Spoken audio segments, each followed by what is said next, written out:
I used to be so proud of this moment, and now it just makes me feel like a douche. It was the year 2000. All of my friends went to San Francisco for the X Games. My favorite radio station, Live 105, had a booth set up where the DJ with no name, one of my favorite DJs, was doing some live stuff. And they just had someone eat one stick of chapstick in order to get some prizes. And the DJ with no name said, "Is there anyone here who will eat more chapsticks than this man?" I raised my hand and said, "Yes!" The DJ with no name said, "How many chapsticks will you eat?" And I said, "I will have five chapsticks." It makes me really embarrassed to play it, but... 505, broadcasting from the X Games. It is the DJ with no name live from the Freaky Hut. Right now we got Ali from San Jose. What's up, bro? Hey, what's up? This guy's saying he's gonna eat 5 tubes of chapstick, and I'm saying he's wrong, but you're his friend. What's your name, bro?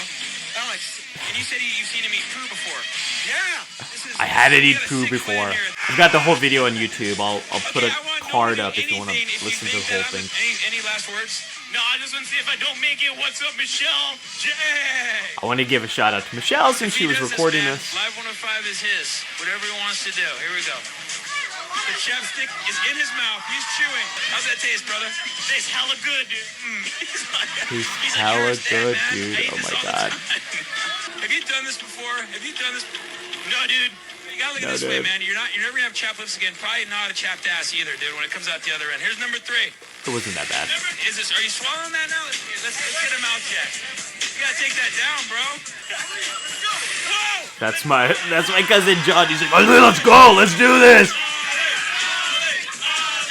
The swallowing's the best part. 5 tubes of chapstick with no problem. Let's get that down the gullet.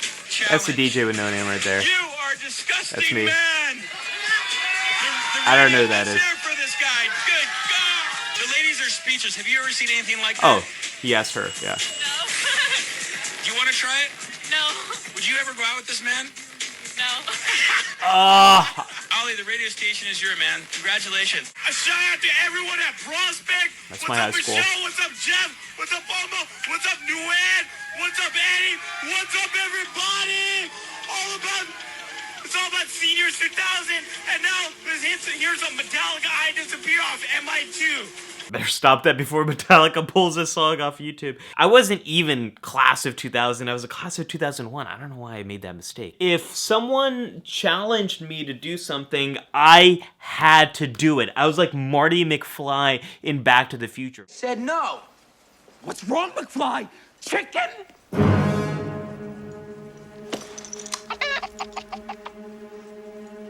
What did you call me, Griff? Chicken! McFly!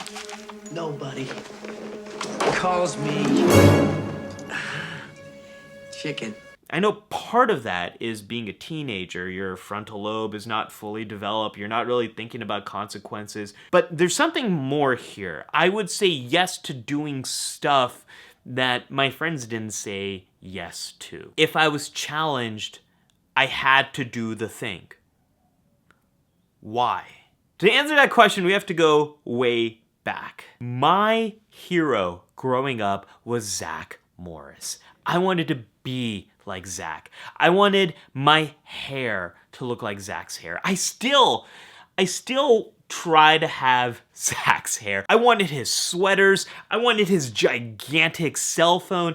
I wanted his girlfriend. Oh my gosh, I had the biggest crush on Kelly Kapowski. Whenever he got into these problems, he could always figure out his own way to get out of them. It wasn't until I was grown up that I realized that Zack Morris is complete trash. There's actually this whole YouTube series called Zack Morris is trash. He treats people horribly just to get whatever he wants. But all that stuff was lost on me as a kid. I tried to be that cool guy in high school. Zack Morris was never vulnerable, so I was never vulnerable. When I had tough emotions, I'd bury that stuff deep down inside. I always wanted to look like I had my act together. My light just died, but we're gonna keep filming. I'd get a lot of attention for doing this stuff, but it never really impressed girls. When I was courting the person who ended up becoming my wife in high school, she ended up telling me that she thought it was actually kind of sad that I would do this stuff for attention. While I was really good at burying uncomfortable emotions, things that I wouldn't want other people to see, because I always wanted people to see me as Zack Morris,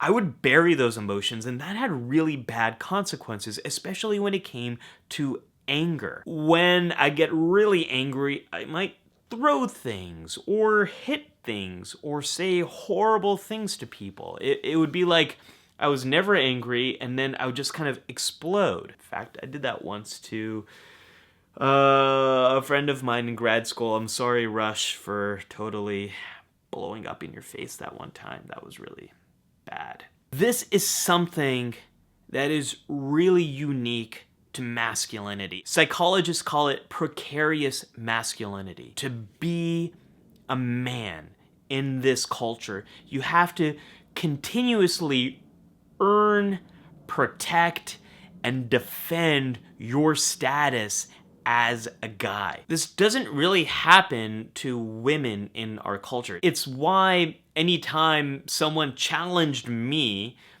I would rise to that challenge. And if people would call me I would try to buff up and do whatever it is to kind of push that person and show them how strong I was. This is why guys are so much more likely to die by suicide. This is why they struggle with substance use problems, why they're so likely to engage in violence, and why they're so avoidant of getting help. I also think precarious masculinity completely explains the controversy around the Gillette ad, and I think a lot of guys experience that as attacking them and who they are and their status as a man, and so they react by being aggressive and defending their status as being masculine. There's so many things I love about being a guy. I love the how much we're encouraged to be assertive, to pursue the thing we want, to be courageous, to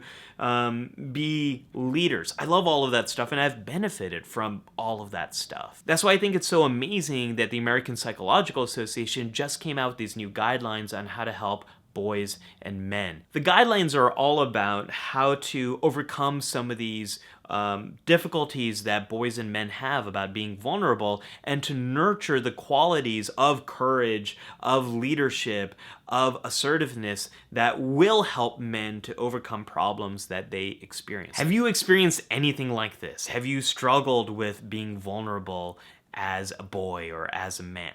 Let me know in the comments below. If you like this video, give it a thumbs up. If you want more mental health and psychology videos, be sure to subscribe to The Psych Show. And if you want to see some behind the scenes footage and help me make the show, consider becoming a patron of The Psych Show.